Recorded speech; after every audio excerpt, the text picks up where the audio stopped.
জেনার মাধ্যম ছেড়ে দাও।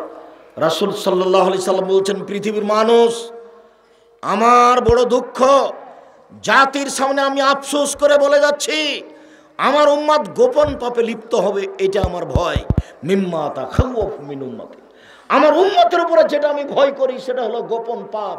আমার উম্মত গোপন পাপে লিপ্ত হবে, এটা আমার ভয়।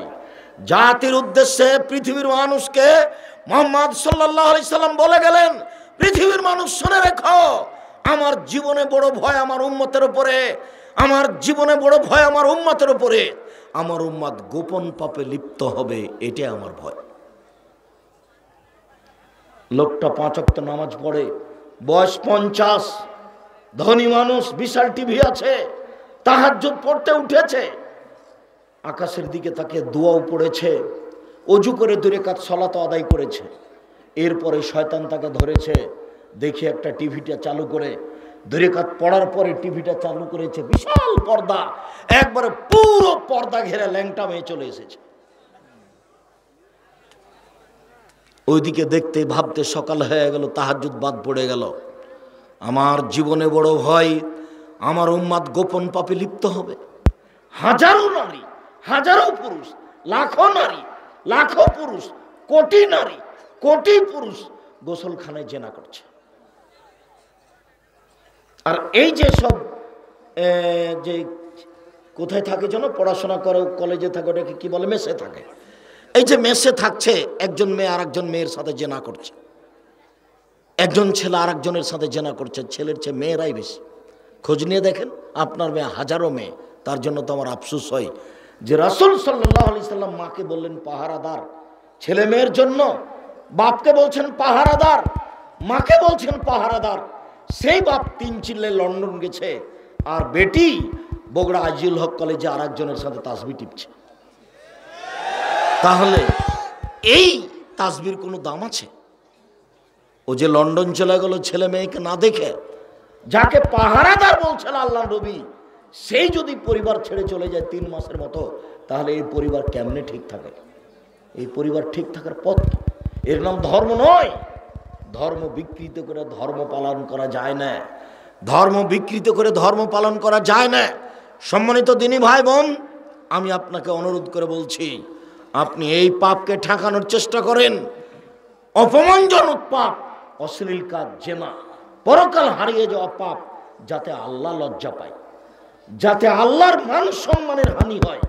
আল্লাহ বলছেন, আদম সন্তান যখন জেনায় যায় তখন আমাকে আঘাত লাগে, আমার মান সম্মানে আঘাত লাগে। আদম সন্তান কেন জেনায় যাবে? কেন জেনায় যাবে? দিন রাত মানুষ জেনা করছে, গোপনে প্রকাশ্যে। রাসূল সাল্লাল্লাহু আলাইহি ওয়াসাল্লাম বলছেন, তাহারজাল হেমারে, গাধা যেমন গাধীর সাথে মিলে লজ্জা বোঝে না, ষাঁড় যেমন গাভীর সাথে মিলে লজ্জা জানে না, মানুষ তেমন খোলা মাঠে জেনা করবে, লজ্জা বুঝবে না। মানুষ খোলা মাঠে জেনা করছে, নির্দ্বিধায় একজন আর একজনের গায়ে হাত দিয়ে বসে আছে, মোটরসাইকেলে চলছে, যেটা তুমি দিন রাত দেখছো, রাস্তাঘাটে চলছে, এগুলো সব স্পষ্ট জেনা। এ কথাই মুহাম্মদ সাল্লাল্লাহু আলাইহি ওয়াসাল্লাম দুঃখ করে বলেছেন। তিনি বলছেন, শুনে রেখো, তাহারজাল হেমারে, গাধা যেমন গাধীর সাথে মিলে লজ্জা বুঝে না, ষাঁড় যেমন গাভীর সাথে মিলে লজ্জা জানে না, মানুষ তেমন খোলা মাঠে জেনা করবে, লজ্জা বুঝবে না। সম্মানিত দিনী ভাই বোন, আমি আপনাকে দেখালাম একটু আল্লাহ মানুষের দোষ ত্রুটিকে ঢেকে রাখেন, অথচ এমন মানুষের অবস্থা, 40 বছর পূর্বে যে মানুষটা যে পাপ করেছে, সে পাপ এখন মানুষ পেপার পত্রিকায় লেখে। অবাক, তুমি তার সহযোগী। তোমাকে বলেছি চিরদিনের জন্য বাড়িতে ঢুকো, 4টা কথা মেনে রাখিও। 1, 5 ওয়াক্ত সালাত আদায় করিও। 2, হালাল রুজি উপার্জন করিও। 3, কোরআন তেলাওয়াত করো। 4, 2 জন যেখানে বসে আছে সেখানে বসিও না। 2 জন যেখানে গল্প করছে সেখানে যায়ও না, তুমি নিশ্চিত ধ্বংস হয়ে যাবা। এর নাম আড্ডা পিটা। এইভাবে মানুষকে পাপে সহযোগিতা করো না, নিজেও পাপ করো না, মানুষকে পাপে সহযোগিতা করিও না। আল্লাহর নবী মানুষের দোষ ত্রুটি ঢেকে রাখতেন কিভাবে, একটু দেখায়। মাইজ ইবনে মালিক রাদিয়াল্লাহু তাআলা আনহু বলেন, আমি আল্লাহর নবীর নিকটে আসলাম, এসে বললাম, তাহেরনি ইয়া রাসূলুল্লাহ, হে আল্লাহর নবী, আপনি আমাকে পবিত্র করুন। তখন আল্লাহর নবী বললেন, ইরজি বাড়ি ফিরে যাও, আস্তাগফিরুল্লাহ, আল্লাহ নিকটে ক্ষমা চাও, অতুব ইলাইহি, তুমি তওবা করো। আল্লাহর নবী তওবা করতে বলছেন মানে আল্লাহ রাসূল বুঝে নিয়েছেন বড় পাপ আছে, কিন্তু আল্লাহ রাসূল বিচার করলেন না।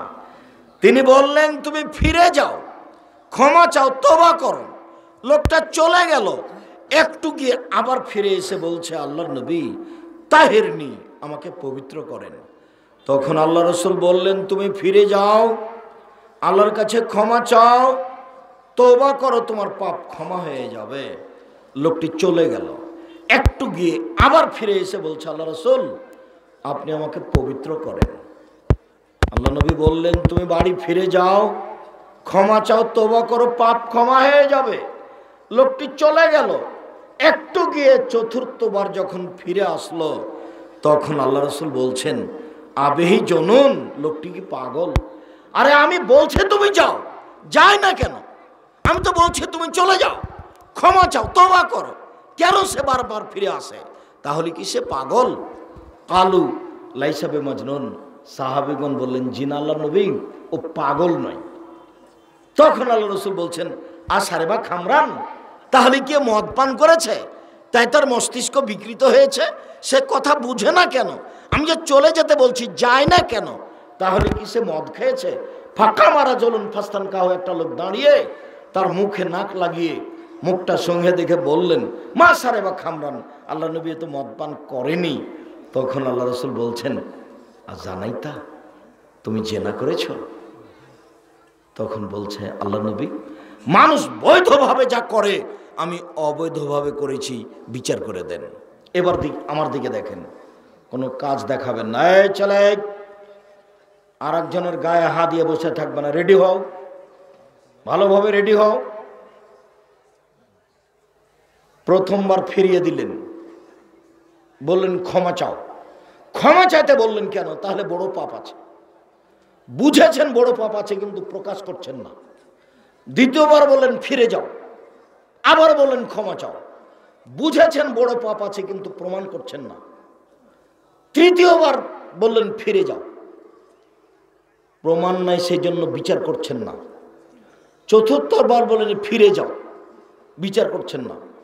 পঞ্চমবার বললেন পাগল নাকি, এখনো চলে গেলে কোনো সমস্যা নেই। ষষ্ঠবারে বলছেন মদ খেয়েছে নাকি, পাগলও নয়, মদও খায়নি। তখন বলছেন জেনা করেছ। এই কথা আল্লাহ রাসূল প্রথমবার বলতে পারতেন না? বলতে পারতেন। জেনা এমন একটা পাপ যাতে চারজন সাক্ষী লাগে। কেউ যদি তার স্ত্রীকে জেনা করতে দেখছে, একেবারে বাস্তব দেখছে, কিন্তু বলতে পাবে না, বলে যদি তাহলে 80 লাঠি পিটাতে হবে, 80 লাঠি। ওই লোককেই, ওর স্বামীকে 80 লাঠি পিটাতে হবে। ওর স্ত্রীর কথা কেন বলল? বললে কয়জন লোক লাগবে? 4 জন।